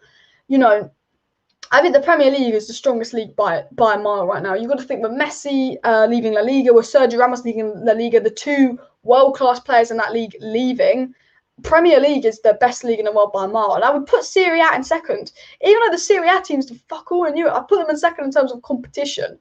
I think La Liga is nowhere near as strong as it used to be. Nowhere near as strong as it used to be. I think Premier League is the best league in the world, and I think the Premier League teams will dominate the Champions League. Hopefully, Manchester United, yet again, won't be the Premier League team to not let down the Premier League. Maguire should sleep better, so De Gea don't need to save him yesterday. Maguire wasn't good yesterday. Maguire looked really good in the Euros. Maguire and Shaw looked really, really good in the Euros. They weren't good yesterday. And they were not good. Maybe they needed a bit more of a rest.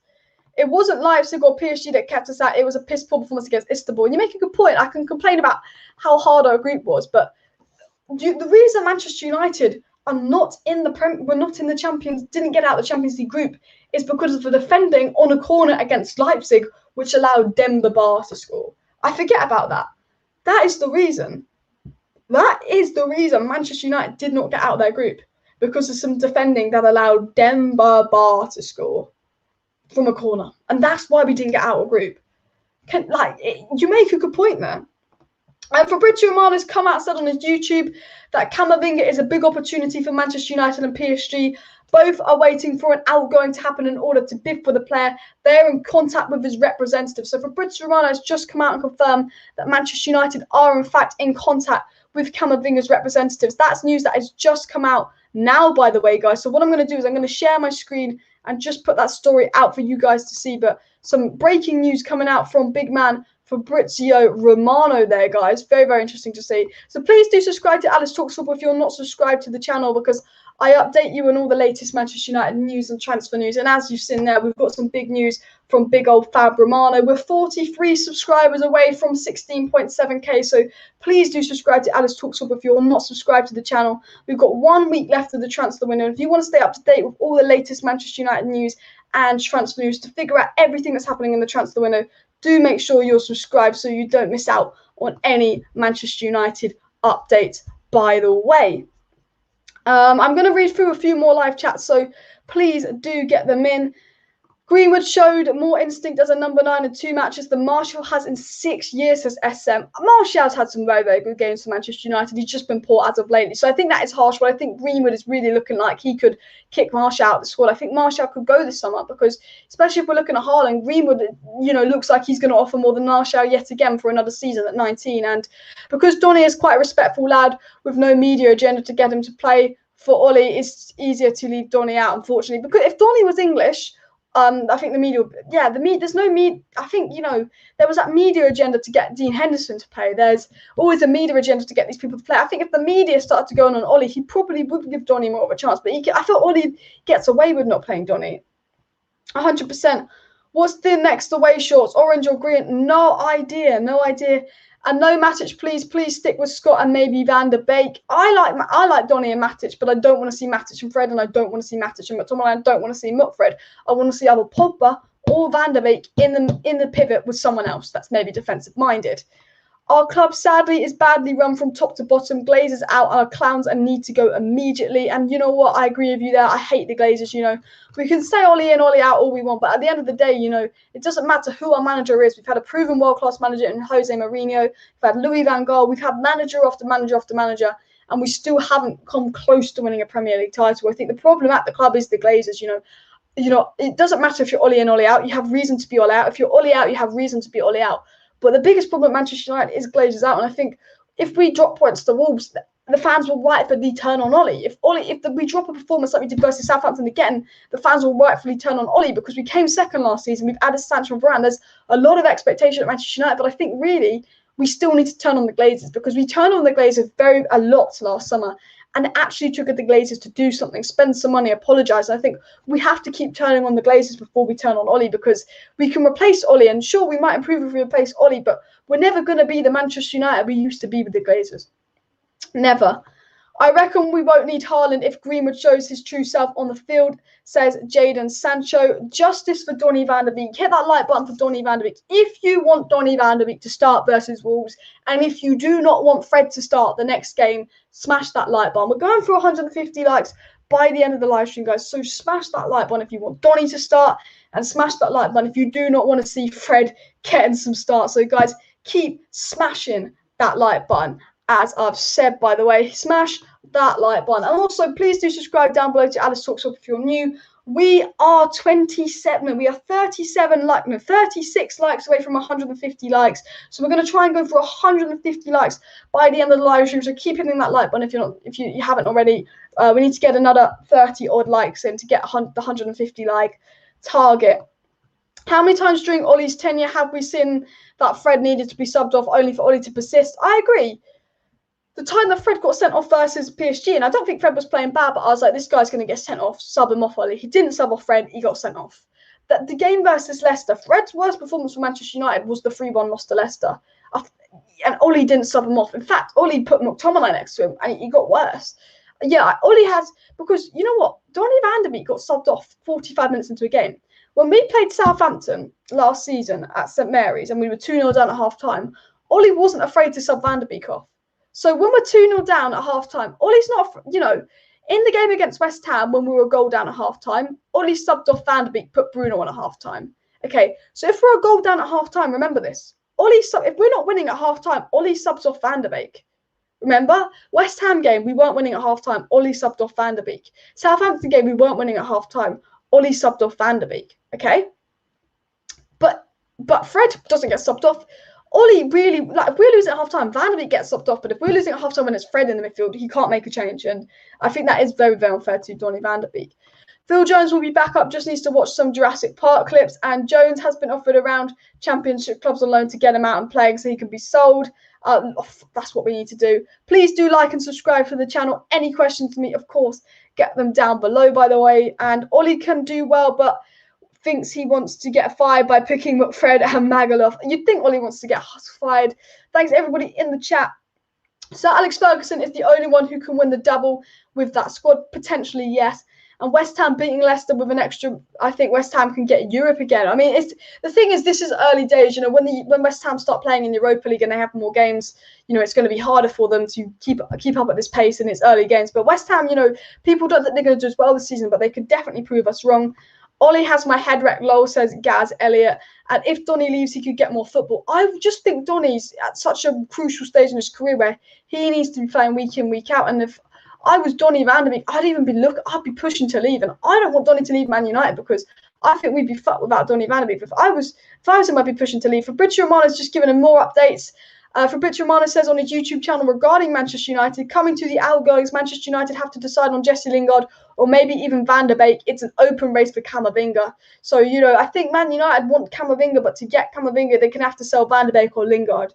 And I really hope it is Lingard that we sell because I think Van der Beek, when your midfielders are Fred and McTominay who can't pass, and Van der Beek's the type of player that was screaming out for at the club, we just don't use him.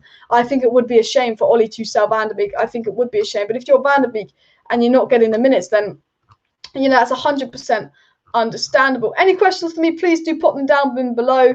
This is obviously the transfer news coming up. I just wanted to, read out a couple transfer news stories for you guys. And by the way, guys, if you're not subscribed to Alice Talks Football, please do subscribe to the channel. We've got a big week left on Alice Talks Football. So if you want to stay up to date with all the latest Manchester United news and transfers, please do subscribe down below for Neves, Camavinga, all the latest updates. Because if we sell a player, we will sign a player, apparently. If some outgoings happen, some ingoings will happen. So if you want to know if we're about to sell a player, if you want to know if we're about to sign a player, do make sure you're subscribed down below to the channel. But just getting another story up there. And how about get to Tchouaméni or Neves in a pivot, take it on from there? I agree. I think we should be going for these players. I've said this 1,000 times on my channel. I think we should be going for some players to get in the pivot. But unfortunately, and Madrid wanted Donny as a Modric replacement, for fuck's sake. Why won't Ollie play him? I don't know. Ollie's been a brat with Donny van de Beek, isn't he? Martial on the decline. Martial's lacking confidence. I think if Martial had a really good game for Manchester United, scored a hat-trick, got a lot of service, and scored the following game, we would get our Martial back. I think Martial just needs confidence. I think Martial's problem is confidence. We were said this about Lukaku at one point. Is he good enough? Look what Lukaku's doing now. He was fucking balling it out. I might actually do a video on my second channel about Chelsea and about Lukaku because I really do want to get uploading back on the second channel again. I feel like I do neglect my second channel, and I wanted to do like quick 10-minute videos where I'll be like, let's talk about Chelsea, let's talk about these players. And I think on my second channel, I'm going to start talking about other players that aren't related to Man United. But Steve says he still thinks Man United did not create many chances yesterday. Exactly. And that's why a lot of people were criticising Martial yesterday. And I was frustrated when Martial maybe could have made some runs and given Bruno an opportunity to pass the ball in behind and stuff. But Martial's a player that's lacking confidence. He's not 100% match up. But at the end of the day, Martial almost scored a goal. It was clear off the line. If Martial had scored that goal, and we had the exact same performance, people would be saying Martial played well because he scored a goal. Now, Martial did not play well. I'm not saying that Martial played well. But what I'm saying is the loss wasn't on him. I don't think if Cavani started that game and ahead of Martial, it would have still been the same result because what did Martial have? Other than that one chance that was cleared off the line, what did Martial have to work with? Because did we test McCarthy? No. I think you would be blaming Martial if, United were playing really, really good attacking football and he ghosted. And we weren't playing good attacking football. I think you'd be blaming Martial if he missed one or two sitters. But he didn't have a sitter to miss. So I think for me, Martial was crap. But for me, you can't put all the blame on Martial for the loss yesterday. People saying Zidane, and I think it's still too early to be talking about Ollie out, but I do understand it. June says, my love for Manchester United is fading. Ollie is stressing me out. It's frustrating. I think, I love Manchester United so much, but when we play crap football, it really does put me off Manchester United. Guys, please do subscribe if you're watching and you're not subscribed to the channel. We're 43 subscribers away from 16.4K. So if you are new and you're not subscribed to the channel, go ahead, hit that subscribe button, hit that like button. Go subscribe to the channel. Go show us some love. We've got a big week ahead. It's the final week of the transfer window. There's going to be live streams every evening, keeping you up to date. So if you want to stay up to date on the latest Manchester United news and transfer news, make sure you're smashing that like button. Make sure you're smashing that subscribe button. Make sure you're supporting the channel and all of that. I'm going to try and get in as many live chats as possible for the next 10 or 15 minutes of this live stream. So please do get them down below. La Liga has never been too competitive, says RV. And SM says, honestly, Madrid and Barca suffering is the best thing for La Liga. I mean, the Spanish clubs are in the mud and I'm all for it. I don't care about them. They don't want to leave the Super League. That's probably why, because they need the money. Steve says 6 teams can win the EPL. In La Liga, it's 3. In the Bundesliga, it's 1. In Serie A, it's really 1, but Inter and AC coming strong in Atlanta. And I agree, 6 teams have the potential to win the Premier League, but I mean, Arsenal and Spurs can't. I think it really is I think it really is 4 teams now in the Premier League. I think, I think Arsenal and Spurs just aren't at that level anymore. But you make a good point. Like, we have 6 teams that have the funds, and if they had ambitious owners, could win the Premier League. Whereas, in La Liga, you've got 3 big teams. I think in Serie A, you've got 3 big teams. In the Bundesliga, you've got 1 big team, and every now and then Borussia Dortmund push. In Ligue 1, you've got 1 big team. I can't believe Lille won Ligue 1. I think that's brilliant. I think that's absolutely brilliant that Lille won Ligue 1. La Liga technically, and Moyes is Fergie in disguise at the moment. When he was at United, he was Mike Bassett. When Moyes was at United, he was crap. But I think, if you look at the team that Moyes had to inherit, it was shit. He didn't get backed. He had fucking Fellaini. I think if Moyes had this current Man United squad, I'm going to say this now. And people are going to hate me for it. I think if Moyes had this Man United squad, he'd be playing better brand of football than Ole Gunnar Solskjaer, and he'd probably be getting better results. I think Moyes could. I don't think Moyes would win the league with the squad. I'm not saying that, but I think if Moyes was at Man United with this squad, it could have potentially worked out, because the squad that Moyes took over, I think Fergie got every last drip out of them. I think you've got to think that a lot of those players were on the last year of their career. They were past their best. They were so used to playing under Alex Ferguson. It was a big change for a lot of those players. I think if Moyes had come in now with this exact squad and with the confidence he's had from, a good spell at West Ham, I think, maybe Moyes wouldn't be that much of an improvement, Ollie. Maybe Moyes would be the same as Ollie, but I think we wouldn't. I think Moyes would do a decent job, to be fair, actually. Any questions for me, let me know. Jadon Sancho says it's this time of the live stream to banter Arsenal, guys. If you're not subscribed to the channel, we always have to have a 5-minute banter of Arsenal Football Club. But Sancho says Arsenal 0 points out of 6, might as well be 0 out of 9. They face Man City next. LMAO.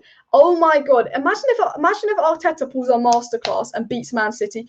You know what? I love bantering Arsenal. I absolutely love bantering Arsenal. But I hope they beat Manchester City, because if Manchester City can drop 6 points so early on in the season, it gives me some hope. I mean, it's going to boost Chelsea fans and Liverpool fans massively, but it gives me some hope. Never should be brought in. I agree. And any questions, me pop them down below. I'm going to get through a couple questions in the chat. So, bada bing, bada boom, comment them. Axeman says he feels PSG is going to win the UCL this year. So many new upgraded to squad. I mean, if you look at PSG squad, I think if PSG are not challenging, if PSG, I think PSG should win. But we do say a lot of time, we do say multiple years in a row that we think that, let's say, sometimes we say, we think Man City should win the Champions League. Look at their squad. And they don't. And not always the best team wins the Champions League, because it is cup football. But I think if you look at the squad that PSG have, look at the resources they have, the facilities you have, then yeah, PSG should definitely be up there. Champions League draw on Thursday. I predict Bayern Munich, Man U, Ajax, and AC Milan in that group, but will be tough. Ooh, that will be tough. That will be tough. And Camavinga is another Donny. Doubt he will ever be used. Any questions for me, please do pop them down below in the live chat. I'm going to try and read out and reply to as many questions as possible. So please do comment them below. Andrew says Istanbul beat us and we only needed a draw in those UCL fixtures and could not do it. You make a good point there, Andrew. And I'm just trying to read as many live chats as possible. A massive week ahead for the best Manchester United daily news. Subscribe to Alice Talks Football, put that bell on. Please do, as Diego says, please do subscribe to Alice Talks Football, because every like, every sub, every share, it means a lot. SM says Martial is weak, can't handle any competition from Ibra, Lukaku or Cavani, and spits his dummy out anytime he isn't guaranteed a starting spot at number 9. I do think Cavani coming in and playing at number 9 could have rattled Martial a little bit. I do agree that maybe Martial doesn't have the best attitude towards having players to compete with and he gets rattled, and I do agree with that, but yeah, no, I do get your point there, to be fair. Please do subscribe, by the way. And Martial wasn't amazing, but it's not like he was missing sitters that were produced. Exactly. I think you can't 100% blame Martial for not beating Southampton. He didn't have the opportunity to win the game. No one gave him the chance to win the game. So what do you expect him to do? Perez got the first red card of the season. I did see that. Ruben Neves is a must, as Jonas says. I agree. And if Ollie is still at United, we're not going to win trophies, says Joanna. Now, I really hope we do win a trophy this season. I think a club like Manchester United cannot go a 5th season without winning a trophy. And I think if Ollie doesn't win a trophy, he has to be sacked. Unless we get to a Champions League final and are very, very unlucky, or unless we are like 1 or 2 points off winning a Premier League and we go into the final day of the Premier League season in a title race, then I think Ollie would be sacked. I think if Ollie has a season where it's last game of the season and we're still in a title race, but he doesn't win the title and we don't win a trophy, you can't sack him. But other than that, I think, yes, if Ollie doesn't win a trophy, he should be sacked. SM says that Martial doesn't make runs or try and get into space. Not a coincidence that he barely saw any of the ball. Yeah, you make a good point there. But we said this about Kane in the Euros. Kane got none of the ball in the Euros. And Southgate plays a very, very, very similar system to Ole Gunnar Solskjaer. And Harry Kane got not any service in the Euros. And I think Martial could have done more to get service. I'm saying Martial could have made more runs. He could have potentially done more. But I still think if Cavani had started striker, I think if Greenwood had started striker and Martial had not played, I still think the game would have ended 1-0. I think the only way we would have won that game is A, if Pogba went into the middle and we had Sancho left, Greenwood up top, Martial right. Oh, sorry, Sancho right, Martial left, Greenwood up top. I think Pogba goes into the middle, we could have won. I think if Donny van de Beek came on for Fred, we could have won. I thought the only way we could have won that game is if it was Matic and Pogba or Matic and Donny, and we didn't do that. We didn't even try it out. And I think because the problem was the midfield, we were losing the midfield. The midfield of Southampton was outplaying us. That Southampton defence isn't good. They've lost their best defender in Vestergaard. Where's Vestergaard gone? What club did Vestergaard go to? Did he go to Leicester? No. Where the fuck did Vestergaard go again? Am I being thick? He did, because Ings went to Villa. Where did Vestergaard go? Leicester. Please tell me that, actually. But yeah, Bruno was clearly fouled, leading to that Southampton goal. Will Ollie change his tactical play now? The rest are allowing plays to go on fouls. I think that was a foul on Bruno Fernandes. It wasn't like a wow, that's such a foul, but that was a foul on Bruno Fernandes. Was it a soft foul? Yes, but was it a foul? There was contact made? Yes. Was it frustrating that VAR didn't look at it? Yes. I guess, if you score, if you're Southampton and VAR ruled out, you're annoyed. You're like, it's a soft foul, let play go on. But that, you remember that goal? Remember the goal, the Cavani goal got ruled out because Son got. Do you remember when Son got touched in the face and they ruled out a goal? If you're ruling out a Cavani goal for Son getting tapped this hard, but you're not ruling out that Southampton goal for Bruno getting actually fouled, it is a bit like, Like, I get that VAR are trying not to be as soft and actually just trying to let a few more things slide, like the offsides and all that, and just to make the game, just to not make the game so robotic. And I 100% get that. But that was a foul on Bruno. Was it a soft foul? Yes, but it was a foul. There was contact made with Bruno. It's in the rules, so you can't give the goal. McTominay never fouled Son. McTominay stuck his arm out to protect him, and Son just fell over like a baby. So, yeah. Barcelona have a lot of corruption. Barcelona owners just as bad as ours.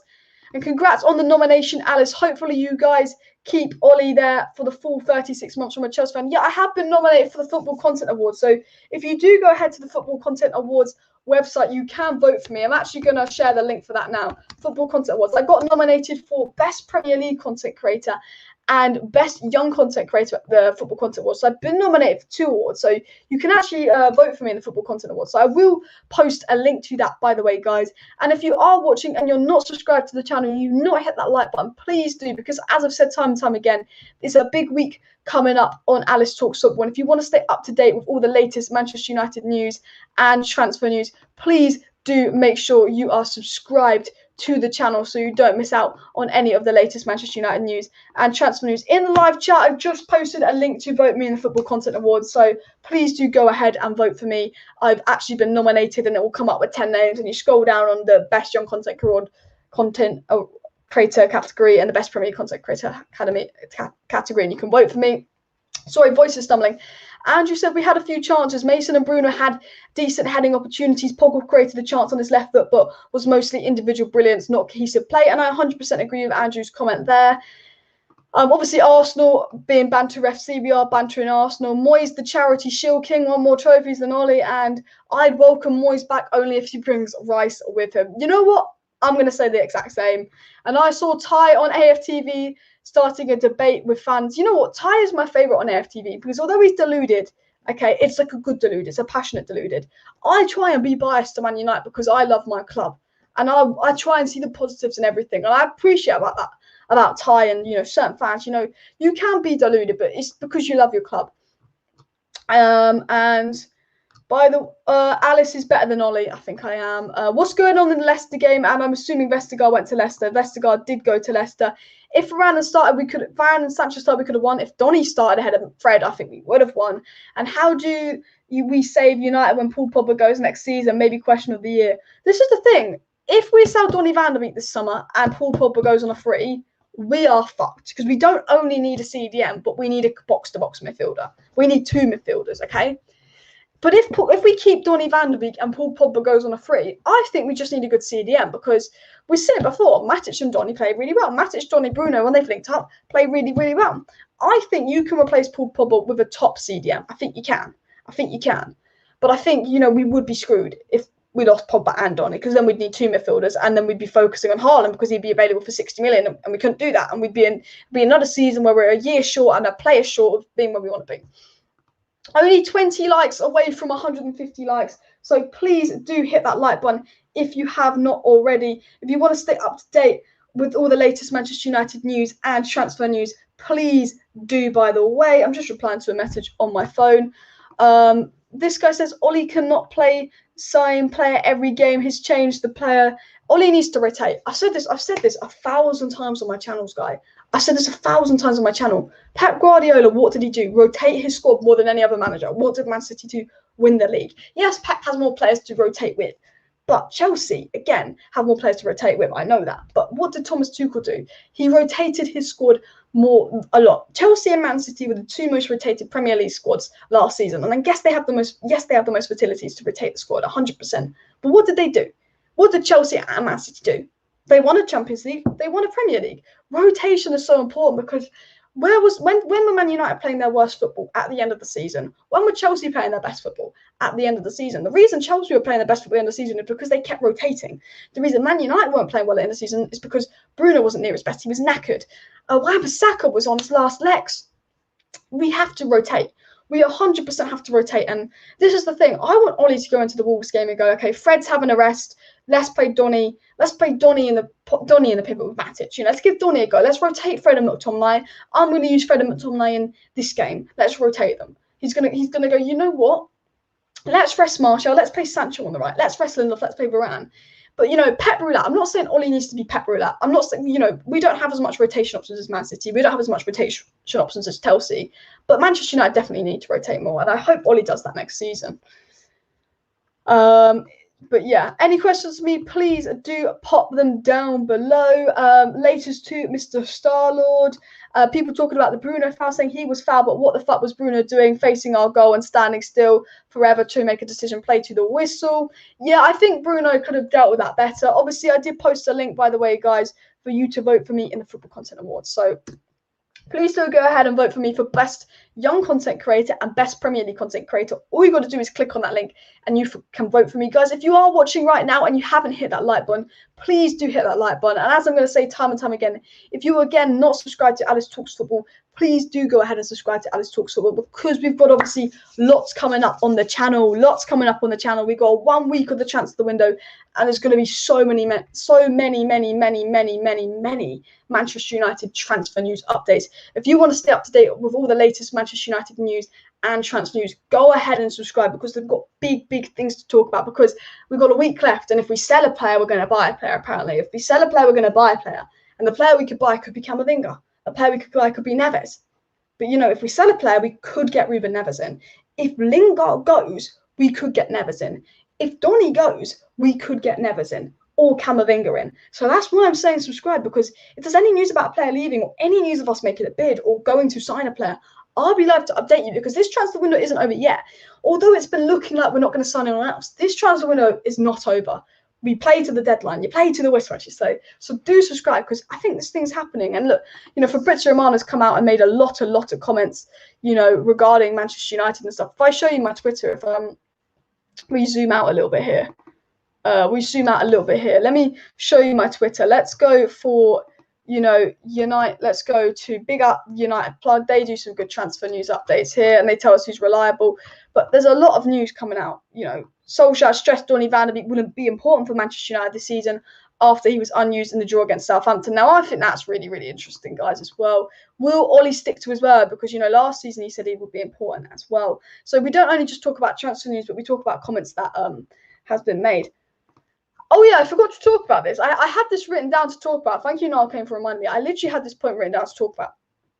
Brandon Williams has gone out on loan to Norwich. And what this means is now Brandon Williams has gone out on loan to Norwich, it means that DALOT will not leave Manchester United, which means we will not sign a right back this summer. We will not get Trippier, which I think is a good thing. Brandon Williams has gone to Norwich. He's completed a loan deal to Norwich. DALOT will 100% stay as backup to Wan-Bissaka. Now Brandon Williams is gone. We won't get a right back. If we do sign a player this summer, it will be a midfielder. So Trippier to Manchester United is never going to happen. Despite Trippier maybe wanting it to happen, it's not going to happen. Okay, that is news that's coming, by the way, guys. Just thought I'd update you on that. So bada bing, bada boom, bada bing, bada boom, bada bing. So if we sign a player, it's going to be a midfielder. And I did want to get into some of the news that have come out. For all of you guys just joined the live stream, Fabrizio Romano said there's a chance that Kamavinga will leave Rennes. It's very, very likely he will leave Rennes. Rennes will be open to sell Kamavinga for a €35 million fee. Fabrizio Romano also said that Manchester United and PSG are the clubs most interested in signing Kamavinga this summer, by the way. And Fabrizio Romano also said that Edouard Camavinga has huge chances leaving Rennes this summer. There's not been a bid from Manchester United or PSG yet, but keep an eye on it. They'll be working on the deal by the hour. So, there's definitely a lot of chance of something happening between Camavinga and Manchester United. Andrew says that the FA tweaked VAR again to give more leeway, probably going to be all over the place with decisions in the next years. I think it's good that VAR is given more leeway, especially on ridiculous offside calls and all of that. But, yeah. No, I agree. I'm so glad most of you knobheads can't sock the manager. I wouldn't sack Ollie after one poor result to Southampton.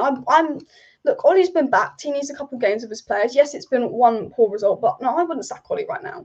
Am I frustrated with Ollie? Do I blame Ollie for the loss? Absolutely. But would I sack Ollie right now at this given moment? No, I would not sack Ollie on Solskjaer right now. I would not. So I'm with you on that. Again, this is the link to vote me in the Football Content Awards, guys.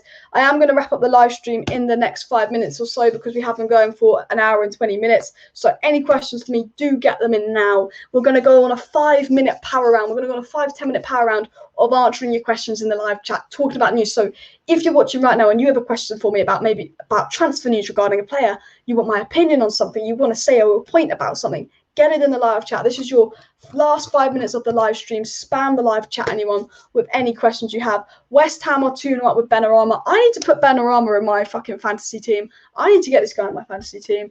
Nick Morris said he wanted Trippier, but glad DALOT is staying as he looks a lot better than he did after his loan at AC Milan. He's learned a lot. I agree with that. And the transfer window is not over yet. And remember, United is famous for buying players on deadline day. And we got Ahmad, Palestri, Tellez, and Cavani on deadline day last year. And that is because we didn't sign our main targets. So I'm not saying that we're going to sign 4 players this deadline day, but definitely, the transfer window is not over yet, guys. Definitely keep an eye on it.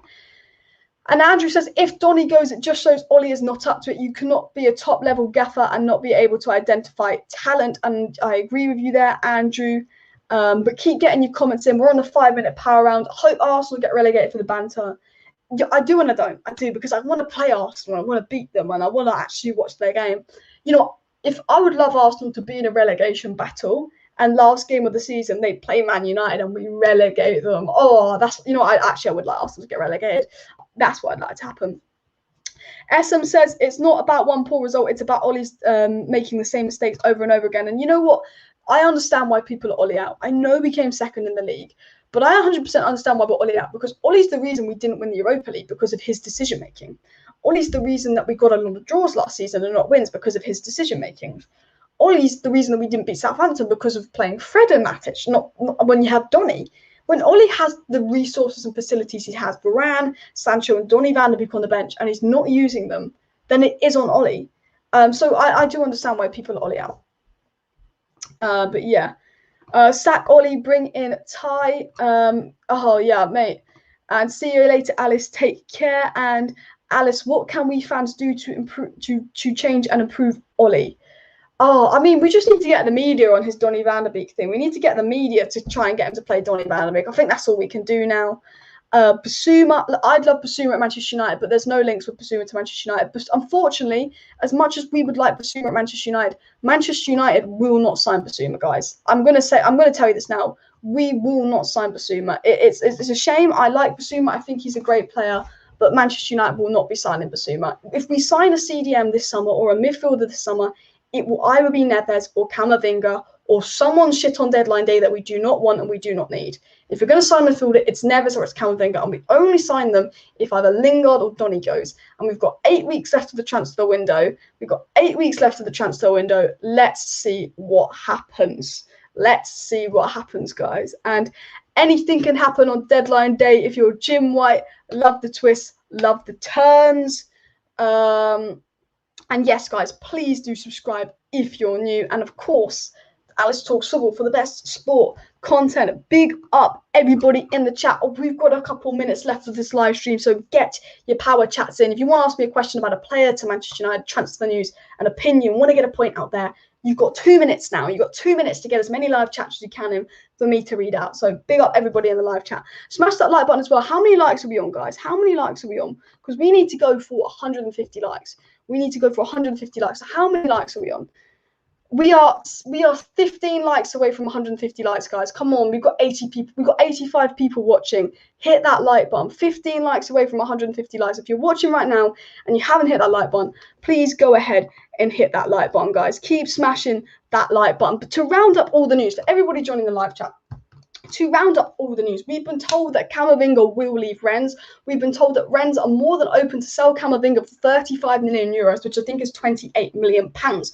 We've been told that there's a very, very huge chance. Fabrizio Romano said there's a massive chance that, you know, Camavinga leaves Rennes. Fabrizio Romano said that Manchester United and PSG are the two clubs most interested in Camavinga and in a race for Camavinga. They've got 8 days to sign him. Manchester United and PSG want Camavinga. They've got 8 days to sign him. None of Manchester United or PSG have made a bid for Camavinga yet, because they're both waiting on an out deal to happen. So what Fabrizio Romano is saying is Manchester United can get Donny van de Beek or Jesse Lingard out the door, who they are prepared to sell. There's a very strong chance they sign Camavinga.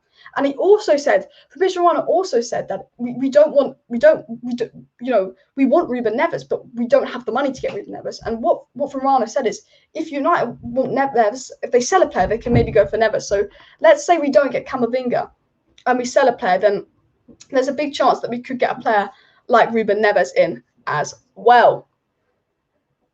Anything can happen on deadline day. If you're Jim White, love the twist and turns. So guys, as I've said many times, you know, anything can happen on deadline day for Manchester United. So that's what I'm saying. I'll keep saying it time and time again. Subscribe to me if you want to stay up to date with all the latest news and transfer news. If you can get Camavinga, you do it. His defensive stats are great and his potential is immense. And I agree with Andrew there. And Lou Manu says, Alice, will you watch the remaining minute of Leicester West Ham? If not, then what? I'm not that interested in the game. It's done and dusted, you know. And are the football coaching staff around Ollie letting him down and not giving him different options?